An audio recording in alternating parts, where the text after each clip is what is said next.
একটি ছেলে, নাম তার রাফি। তার বাবা একজন সরকারি কর্মকর্তা, মাও ছিলেন একজন সরকারি কর্মকর্তা।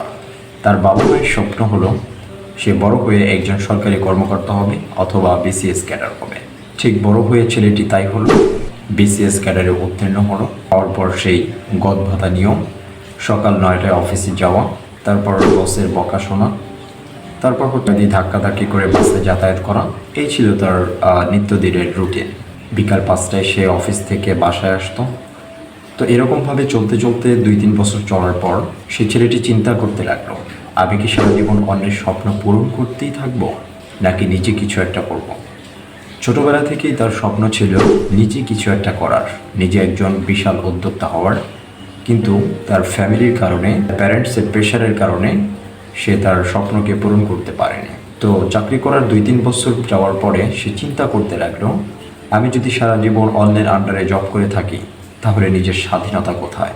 তো এইসব চিন্তা করতে করতে হঠাৎ একদিন তার সাফওয়ান নামের একটি বন্ধু, বিশ্ববিদ্যালয়ের বন্ধু, তাকে একটি ফোন কল করলো। সাফওয়ান এখন একজন বড় উদ্যোক্তা। সাফওয়ান ফোন করে রাফিকে বলল, ভাই আমি একটা নতুন প্রজেক্ট শুরু করতেছি, তুই চাইলে পার্টনার হতে পারিস, কিন্তু রিস্ক আছে, চাকরি ছাড়তে হবে তোকে।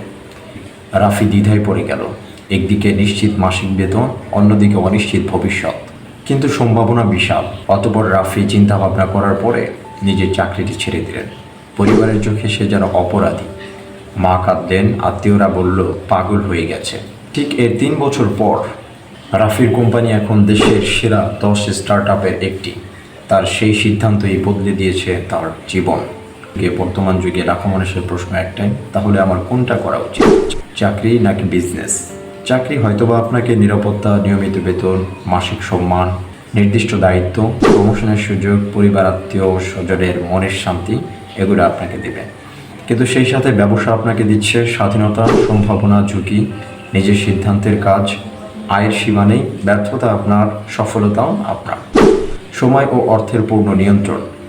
চাকরি আপনাকে শেখায় কিভাবে নিয়ম মেনে চলতে হয়, আর ব্যবসা আপনাকে শেখাবে নিয়ম কিভাবে তৈরি করতে হয়। বাংলাদেশে প্রায় প্রতি বছর 22 লাখ যুবক কর্মবাজারে প্রবেশ করেন, কিন্তু সরকারি চাকরি মেলে মাত্র 2%।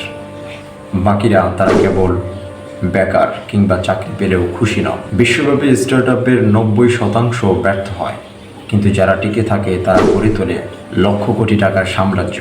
স্টিভ জবস কলেজ ছেড়ে ব্যবসা শুরু করেন। এলন মাস্ক একের পর এক ব্যর্থতা সত্ত্বেও স্পেসএক্স আর টেসলা গড়ে তুলেছেন।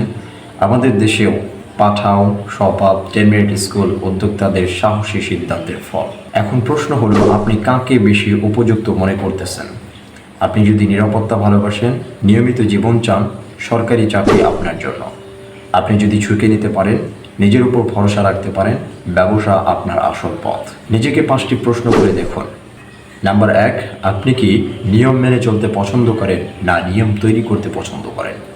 নাম্বার 2, অর্থের নিশ্চয়তা আপনার কাছে জরুরি, না সীমাহীন সুযোগ? নাম্বার 3, ব্যর্থ হলে নিজেকে দোষ দিতে পারবেন? জীবনের প্রতিটি পথেই চ্যালেঞ্জ আছে। চাকরি করলে আপনি অন্যের স্বপ্নে সফল করবেন, ব্যবসা করলে নিজের স্বপ্নকে বাস্তবায়ন করতে পারবেন। রাফির মতো হয়তো সবার সাহস থাকে না, কিন্তু একবার সাহস করলে হয়তো আপনি হয়ে উঠবেন আগামী রোল মডেল। এখন সিদ্ধান্ত আপনার, আপনি কি হবেন, চাকরিজীবী নাকি একজন সফল উদ্যোক্তা? আগামী ভিডিওতে আমরা দেখাবো কিভাবে আপনি আপনার ব্যবসার আইডিয়া খুঁজবেন।